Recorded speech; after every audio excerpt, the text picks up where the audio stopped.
আমরা তো সবাই জানি যে পুরো বিশ্ব এখন প্লাস্টিক পলিউশন, মাইক্রোপ্লাস্টিক এবং বিভিন্ন ধরনের প্লাস্টিক পলিউশন নিয়ে আহ, শঙ্কিত, এবং এটা থেকে বেরিয়ে আসার জন্য কাজ হচ্ছে। বাংলাদেশও তার বাইরে না। আর বাংলাদেশে প্লাস্টিক পলিউশন বা প্লাস্টিক দূষণ শহর থেকে গ্রাম পর্যায় পর্যন্ত এমনভাবে ছড়িয়ে পড়েছে, এটা থেকে বেরিয়ে আসা বা এটার লাগাম টানা এখন বাংলাদেশের জন্য অপরিহার্য।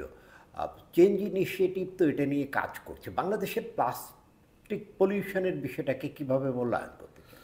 প্রথম কথা হলো যে প্লাস্টিক এর যে পলিউশনটা হয় তার একটা বড় অংশ হলো মাল্টিন্যাশনালগুলি করে, এবং আমাদের ইভেন মাল্টিন্যাশনাল শুধু না, বাংলাদেশের বড় বড় কোম্পানিজগুলি যারা পানির বোতল বা করে বা বিভিন্ন ধরনের প্লাস্টিক দ্রব্য তৈরি করে, তারা কিন্তু এটা করে থাকে। তো এইটার ক্ষেত্রে এখন পর্যন্ত যে আমরা আইনি কাঠামো দেখতেছি, সেই আইনি কাঠামোতে আমরা দেখতে পাচ্ছি না যে এটা এমন কোনো সিস্টেম তারা করেছে আইনি কাঠামোতে যে এইটা করার জন্য তাদেরকে বড় ধরনের পেনাল্টি দিতে হয়, এবং এটা এমন মিনিমাল একটা পেনাল্টি যার ফলে এরা কখনোই এটা বন্ধ করে না। আপনি যেমন ধরেন আজকে যদি সারা পৃথিবীতে দেখেন যে বড় বড় কর্পোরেটগুলো যারা নেসলের মতো, অথবা আপনি যদি অন্য যে কোম্পানিগুলো আছে তারা পৃথিবীতে বা বেভারেজ কোম্পানিগুলো প্লাস্টিকের পলিউশন করতেছে, অন্যান্য দেশে কিন্তু তারা বড় ধরনের পলিউশন ফি দিচ্ছে অথবা রিসাইক্লিংয়ের দায়িত্ব নিচ্ছে, বাংলাদেশে নেয় না।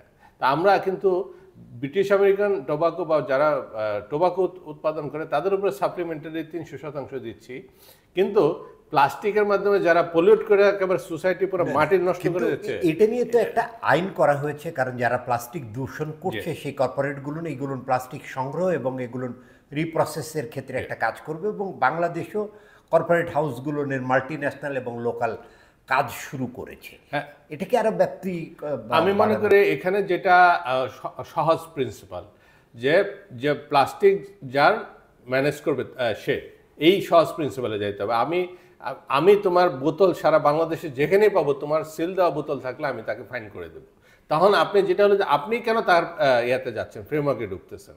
আপনি করবেন সহজ কথা যে তুমি নিজেই টাইম ফ্রেম দাও যে আগামী 1 বছরের ভিতরে আমি আমার বোতল সব রিসাইক্লিং নিয়ে যাব, এবং যদি না নাও তাহলে কিন্তু আমি এই লাইক তোমার টার্ন ওভারের আমি 5% আমি পলিউশন ফি দিতে হবে তোমাকে। তো এইটা হচ্ছে না।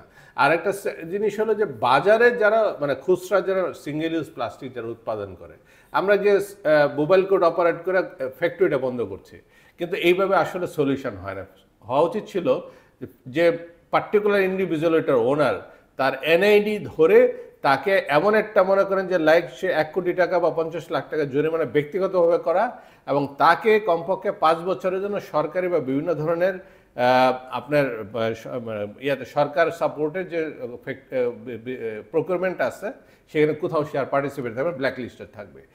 এবং এইভাবে যদি ইন্ডিভিজুয়ালকে আমরা টার্গেট না করি এগুলো, কারণ আপনি জানেন যে 15,000 টাকা 10,000 টাকা দিলে ট্রেড লাইসেন্স পাওয়া যায়, সুতরাং এইভাবে বন্ধ করা সম্ভব না। সুতরাং আপনাকে ওই সোর্সের জায়গায় করতে হবে। দ্বিতীয় হলো বিহেভিয়ার। আপনি আজকে একটা স্টোরে যখন যাচ্ছে, সে যখন মাসের বাজার করতেছে আর 5টা প্লাস্টিকের প্যাকেট কেনার জন্য, ব্যাগ কেনার জন্য যদি তাকে 150 টাকা ব্যয় করতে হয় 30 টাকা করে, তাহলে সে কখনোই প্লাস্টিকের ব্যাগ কিনবে না। তো উচিত ছিল কি? উচিত ছিল যে হ্যাঁ, কনজিউমার নিজে 10 টাকা করে দিবে, বাকি 20 টাকা প্রত্যেকটা যে জুট অল্টারনেটিভ ব্যাগ আছে তার দাম যদি 30 টাকা হয়, 20 টাকা দেবে হলো পার্টিকুলার আপনার হলো store as under his CSR. এবং সেখানে আমরা জানি যে ভ্যাটের মধ্যে যদি স্ট্যাম্পিং সিস্টেম করা থাকে সিএসআর, তাহলে এটা সম্ভব। সুতরাং এখানে এনবিআর একটা সাপোর্ট লাগবে বা আদার অন্য এজেন্সির সাপোর্ট লাগবে। তো এই বিহেভিয়ার চেঞ্জটা বা এই যে ইকোনমিক টুলসটা দেওয়াটা ইজ ইম্পর্টেন্ট। থার্ড ইস্যু হলো যে আমরা সিঙ্গেল ইউজ প্লাস্টিকের অল্টারনেটিভ যে প্রোডাক্টগুলো আছে মার্কেটে, আপনি আজকে একটা এসএমই একটা ক্ষুদ্র কটেজ ইন্ডাস্ট্রি যদি আজকে জুট ব্যাগ তৈরি করতে চায়, আমরা কি তাকে সহজ শর্তে কোনো লোন দিচ্ছি? বা কোনো একটা আমরা যদি আজকে দেখি, আপনি জানেন যে নারীদের বিভিন্ন এন্টারপ্রিনিয়রশিপ গ্রুপ আছে। আমরা যদি বাংলাদেশের প্রত্যেকটা গ্রাম পর্যায়ে আমরা যে 5টা বা 10 জন নারীকে ট্রেন্ড আপ করে যে জুট ব্যাগ তৈরি করার জন্য আমরা তাদেরকে যদি বলতাম যে 1 লাখ বা 2 লাখ করে যে আপনি আগামী 10 বছরের লোনটা দিবেন আপনার মতো করে সহজ শর্তে, তাহলে কিন্তু এই জুট ব্যাগগুলো মার্কেটের সাপ্লাই চেইনে এসে যেত। তখন কিন্তু 10 টাকাতে আপনি পেতেন। আপনি অপরচুনিটি কস্ট অফ প্লাস্টিক, এটা কিন্তু আমরা অনেক সময় বুঝে উঠতে পারতেছি না। আপনি যে মাটি ধ্বংস করে দিচ্ছে এবং লেয়ারে বিভিন্ন লেয়ারে যে পানির যে লিচিং হচ্ছে না, পানির পুনর্বরণ হচ্ছে না মাটিতে, এটা অন্যতম কারণ কিন্তু এত বৃষ্টির পরও this is call the reason is the plastic. এবং আপনি আজকে আরেকটা ফোর্থ বিষয় হলো ক্রস বর্ডার প্লাস্টিক যে পলিউশন। আপনি বাংলাদেশ হলো ডাউনস্ট্রিমে, আপনি যা কিছু এখানে করেন, ভারত যদি ভারত বা নেপাল অথবা আপনি চায়না থেকে যদি ওরা প্লাস্টিক পলিউশন না কমায়, আমার বে অফ বেঙ্গলে ডাম্পিং হবে। তো এই ক্রস বর্ডার প্লাস্টিক আপনি জানেন একটা আলোচনা চুক্তির প্রায় আইএনসি যেটা চলতেছে, তো ওখানে ক্রস বর্ডার প্লাস্টিকের ক্ষেত্রে কি ধরনের করা হচ্ছে, ব্যবস্থা নেওয়া হচ্ছে।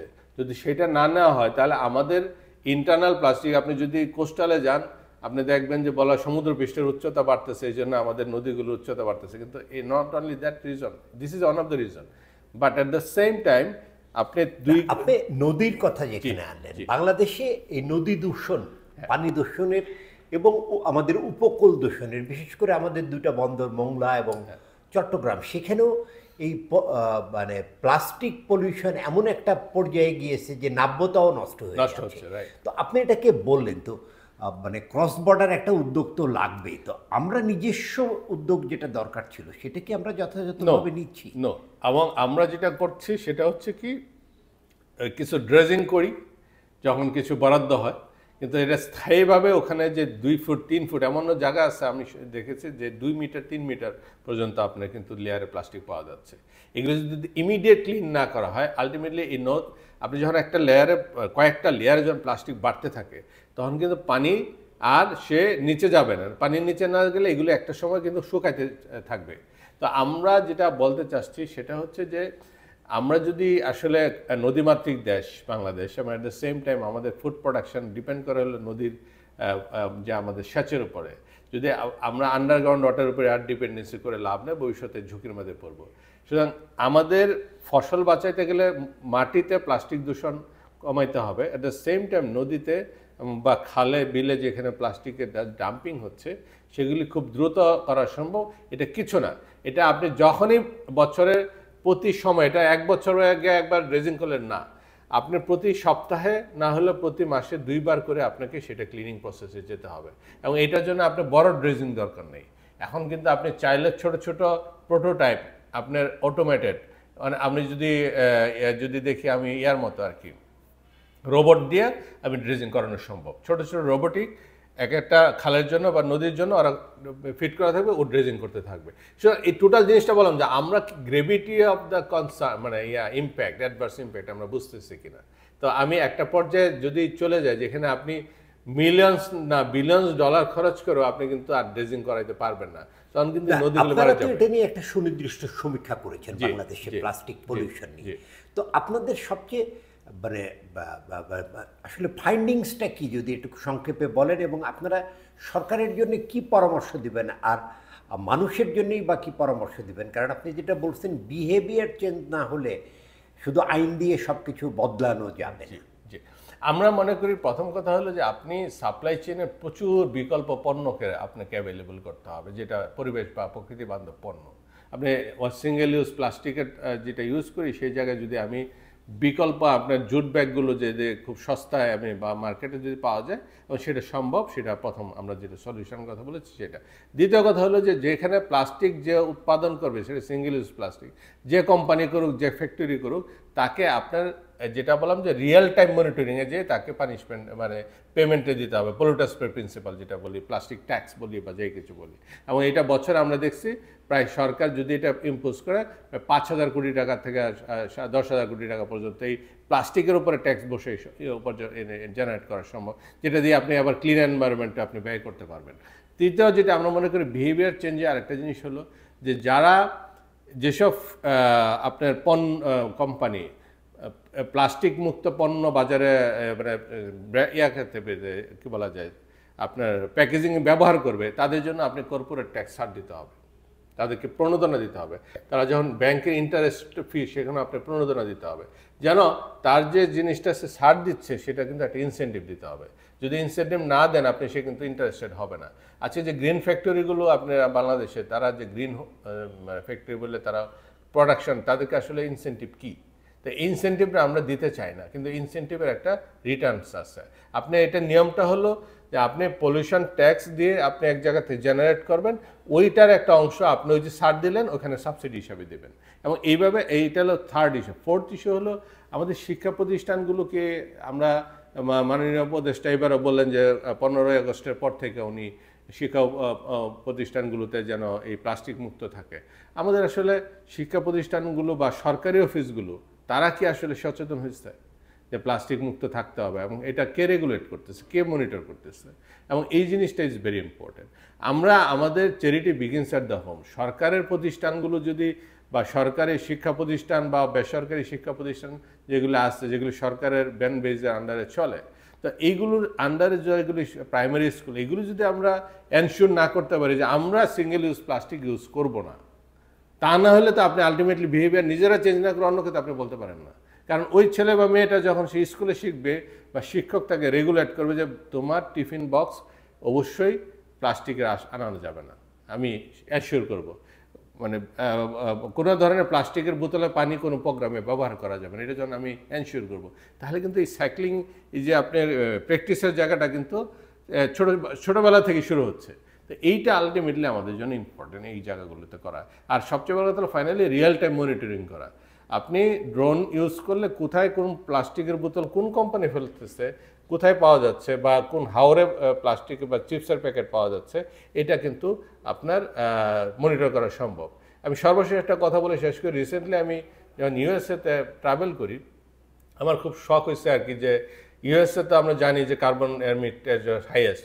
তা আমি দেখতে চাইছিলাম ওরা ওদের এনভায়রনমেন্টাল কনজারভেশনটা কীভাবে করে। আমি তারা যে বাহ্যিকভাবে যা দেখি ওখানে যে আমি টোটালি অপোজিট দেখলাম।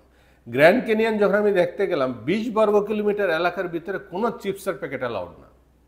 এমনকি গ্র্যান্ড ক্যানিয়নের ওখানে 12,000 আপনার রুম আছে, তো তারা কিন্তু বন্ধ করে দেয় নাই। যেমন আমরা সেন্ট মার্টিনে অন্যান্য জায়গায় বন্ধ করে দিচ্ছি যাওয়ার, না, তারা বন্ধ করে না। তারা করছে কি, এই রুমগুলি যে 12,000 রুম তারা ওখানে গ্র্যান্ড ক্যানিয়নের আশেপাশে এমনভাবে করছে একটা গাছও কাটতে হয় না, গাছের ফাঁকে ফাঁকে ঘরগুলি করছে, একতলা ছোট ছোট রুম।